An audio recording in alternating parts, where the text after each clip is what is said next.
Do you want to balance strength training and endurance training, but you don't know where to start? Stick around, this video is for you. I'm going to show you how to create your own hybrid programming.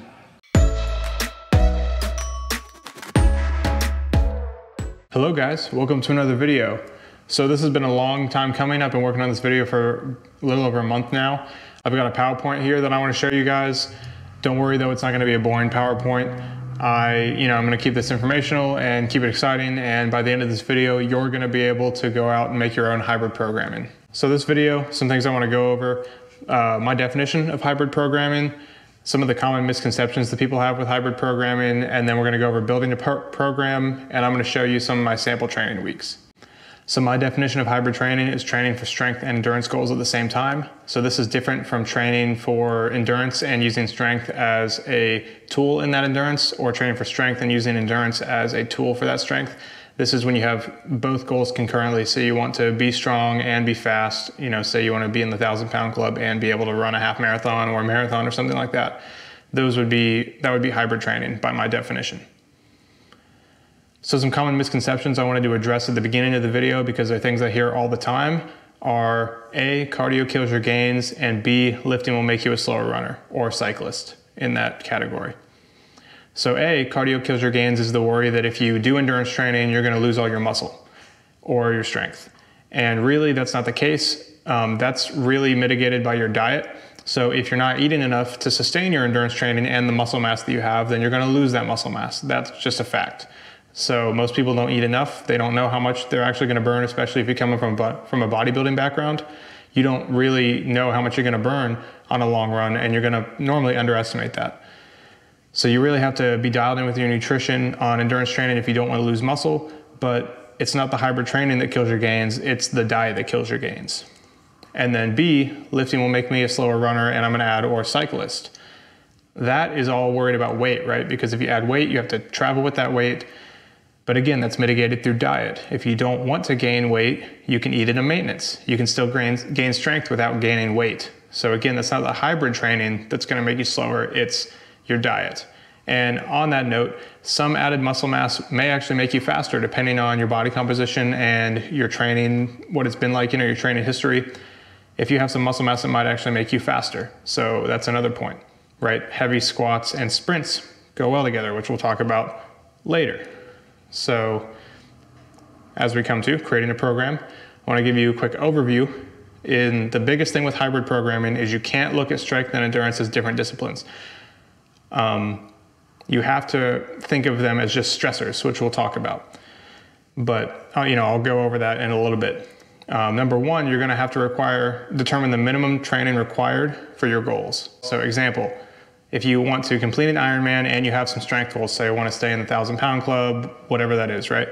So the minimum training required, long bike, run, and swim for the Ironman, and heavy lifting for the strength goals. And then we're going to add some shorter speed work for the run and swim and FTP work on the bike. That way you can do well on the Ironman, and some form work in the pool to focus on your swimming form depending on your background. If you were a swimmer before, you might not need that form work. But the biggest things that aren't in here is high rep strength work. That's not going to add to our goals. Excessive speed work, right? We are training for an Ironman, it's a long distance event. We don't need all this excessive speed work. And what people term junk miles. So run, swim, bike, or lift sessions that don't elicit a specific adaptation. I didn't say lift because it says miles, but really you have to just cut out all the fluff, right? All those little recovery runs that runners do, right? You need to cut that out because you're not going to be able to recover. And that brings us to creating the program list. So I took all of these things that I said are needed for Ironman and strength and put them in a list. On the left side, you have high skill, high intensity, and low volume activities. Heavy lifts are high skill, high intensity, but not really high volume. Sprints, FTP work on the bike, and pull form work, all either high skill, high intensity, or both, and low volume. And then on the right side, you have things that require low amount of skill, low amount of intensity, and a high amount of volume. Long bikes, long runs, long swims. These are going to be very steady state, low effort, but high volume. And we're going to talk about consolidation of stressors next, after baseline assessments. So we're going to take this list in a little bit and we're going to put this out over the week.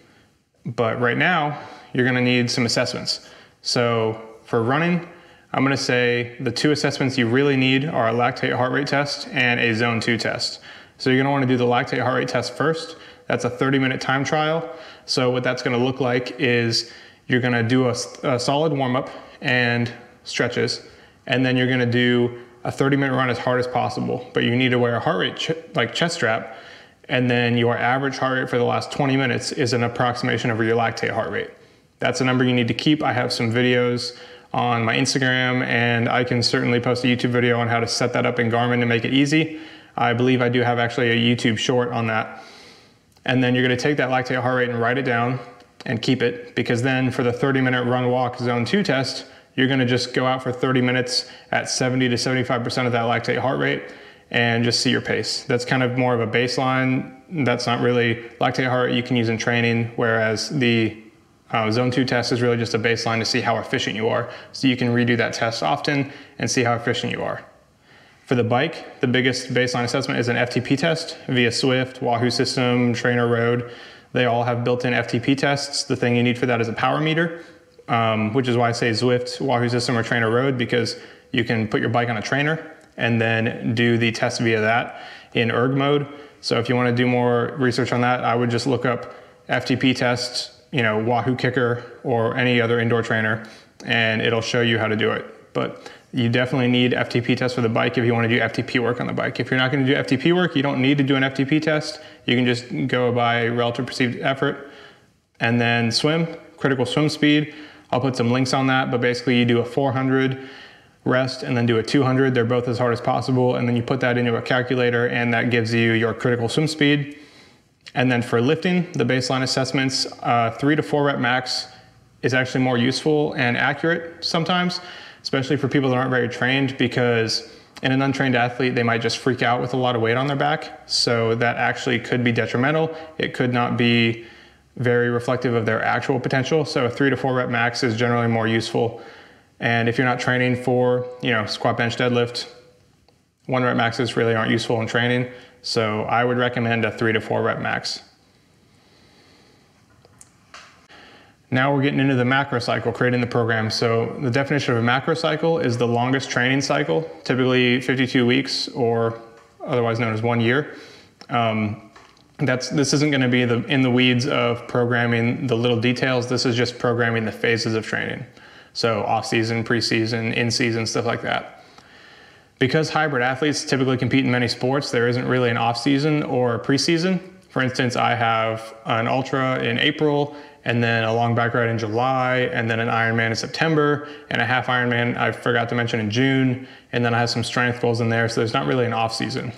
So the way you handle that is you want to progress generally in all disciplines, and then as you enter the period closer to an event, you progress to more specific training. So for example, for this ultra, right? I'm cycling a lot.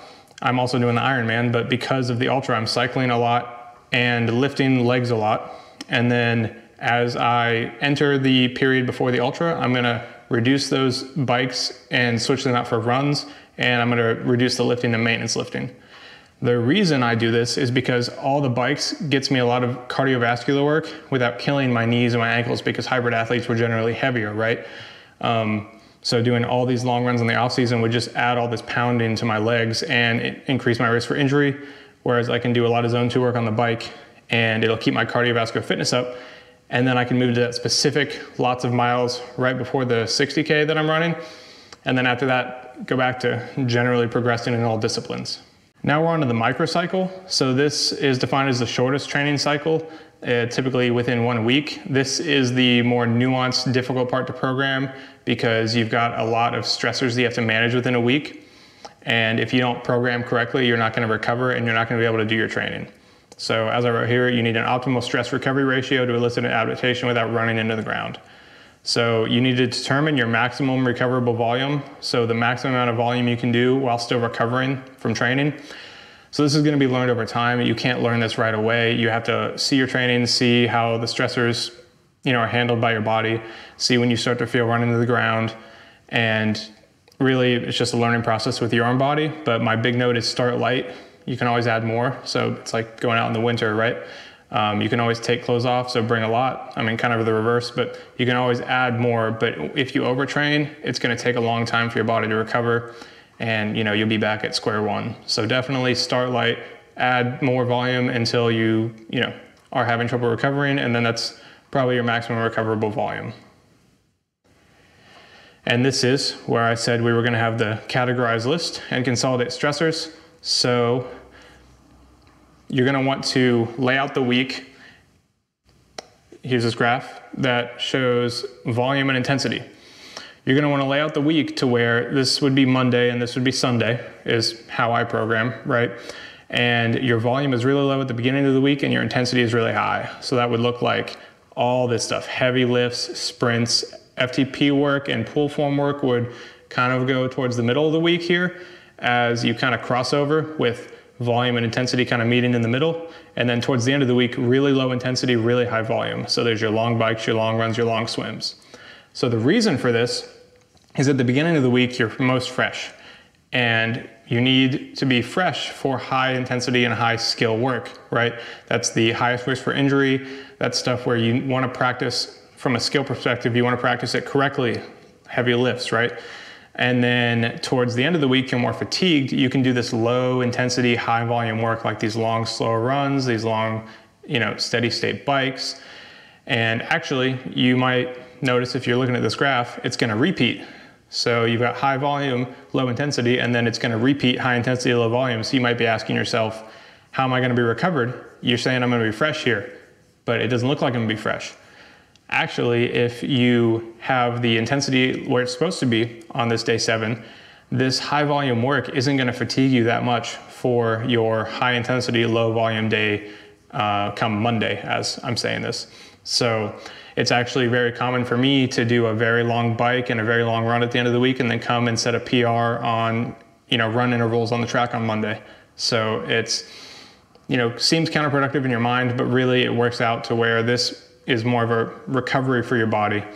Even if it's a distance you've never done before, your body's able to recover from this volume, or recover from the intensity while volume, and then recover from the volume while you're keeping the high intensity. So one thing to keep in mind. And then one final note I have before we start going over sample training weeks, and this is going to really make a lot more sense once you see it in a training week, is that it's important to remember you're not going to be performing at your best during training, hybrid training, or any training, right? You'll be really good as you're fresh, but then as you get fatigued, your body's going to be feeling run into the ground and you are not going to perform at your best.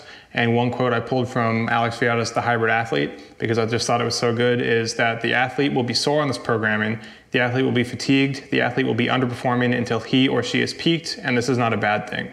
So it's important to remember, not just in hybrid training, but in any training, you're going to feel fatigued, and then when you peak for your event, that's when you're going to feel fresh, you're going to feel great. So just one final note there, and then we're going to go on to sample training weeks. So I've got sample training week 1 and 2. Sample training week 1 is when I worked with Annie. It was a lot more strength work. So you can see here, high intensity, low volume, low intensity, high volume. So look at this, heavy legs. I didn't expand the whole workout, but it's all heavy legs and sprints, right? Really high skill, high intensity, 200-meter sprints actually. And then Tuesday, we had heavy upper body. Look at that, 3 sets of 1 bench, Z press, 5 sets of 5, going through heavy upper body. So high intensity, low volume, high skill, high intensity, low volume, high skill. Wednesday, Thursday is kind of the middle of the week. So here we've got FTP work on the bike. Like I said, that's kind of the middle ground on that graph. And then lap swimming in the pool. It was just a 500-yard time. You can see I got 9:56. It wasn't great back then. And then you've got a little higher rep strength work. So 3 sets of 3 deadlifts, but then these pause squats were sets of 10 and the rest of it was really high reps. And then same thing with strength work. It was kind of lighter, high reps. And then the weekend, here we go, look at this. Very low intensity, higher volume, an hour trail run and just an easy hike. So you can kind of see, if you go back to this graph here, you can see how the week started out, high intensity, low volume, and then towards the end it was high volume, low intensity. High intensity, low volume, high volume, low intensity. So then sample training week 2 is when I'm working with Fergus. It's a lot more endurance focused. We've switched to more endurance stuff, but it follows the same principles. Look at this. Upper body, heavy upper body, look at that. 3 sets of 4 and then sets of max. So heavy upper body and swim, so high skill, right? A lot of these swims, I'm doing these swims here too, same swim. It's to focus on my form really and focus on my form when I'm fatigued. So you got high skill, high intensity, low volume, and then heavy legs with a 20-minute run. So we've been doing a 20-minute easy run after the leg day just to kind of flush my legs from the lift and get me used to running on fatigued legs. And then we've got, again, middle of the week, threshold run, right? So that falls right at that crossroads between high volume and high intensity. You can see it was 50 minutes, you know, a little under 5.5 miles, but it was a higher intense interval repeats. And then we've got the swim here, and then you've got, look at this, low intensity run, 1.5 hour run, and then a 3-hour bike, ended up being a 50-mile bike. Very low intensity, very high volume. And just to show you guys again, look at this, 1.5 hour run, 50-mile bike, and then I wanted to show you the next Monday, look at this, 1,200 meter repeats. So like I said, and you know, if you pulled up my times for this, it actually, I feel like I performed pretty good. Look at this, I set some peak performances here. So I came off of a almost 10-mile run and a 50-mile bike, had 1 day off, and then came back on Monday and crushed 4 1,200 meter repeats. So it's definitely possible, like I said. This was my fastest 1K for all of 2022 and my third fastest 800 for all of 2022. So pretty good. And then I've got some further reading and listening, and then I've got a bonus sample week for you as well. So further reading, listening, I'll link some really solid podcasts and a really solid book, The Hybrid Athlete by Alex Viada, and the Omnia Performance podcast number 10 and 11 are going to focus on some more in the weeds details about hybrid training, things like the interference effect, which I could talk about, but they really do a good job. And I think it's number 10, and things like if you should run before lifting or lift before running. So definitely watch those. Too long didn't watch for the lifting before running thing. I would recommend lifting before running. It's what I do. Lifting is the highest skill activity, and you want to do the highest skill activity first, right? If you do a lift wrong, you could injure yourself a lot easier than if you take a couple wrong steps running. It's possible to injure yourself both ways, but just from a safety standpoint and a learning standpoint for your body, I recommend lifting before running. But they also talk about what people refer to as the interference effect, which is does running and lifting interfere with each other. Too long didn't watch there is that the studies that came up with the interference effect were old and weren't necessarily done well, and it doesn't look like anecdotally the interference effect matters if you program correctly. So definitely look at those. And Alex Viada is the guy that coined the term the hybrid athlete. He's an animal, so definitely check that out as well. And I promised you a bonus sample week, and that's actually going to be a video coming out next week. So stay tuned for that. It's a full week of my training as a hybrid athlete. So I've got a full week of training Monday to Sunday. I've got something every day, and I'm actually filming that right now. So stay tuned, subscribe so that when you see that video, and in that video, I'm going to kind of reference back to this video, and I'm going to explain why I'm doing what I'm doing and how it fits into the whole week. So I look forward to seeing you then. If you like this video, definitely like and drop a comment down below if you have any questions. I would love to have some more discussion on hybrid training, and if there's anything that wasn't clear, I would love to, make that clear or put out another video. So thank you guys for watching, and I will see you in the next video.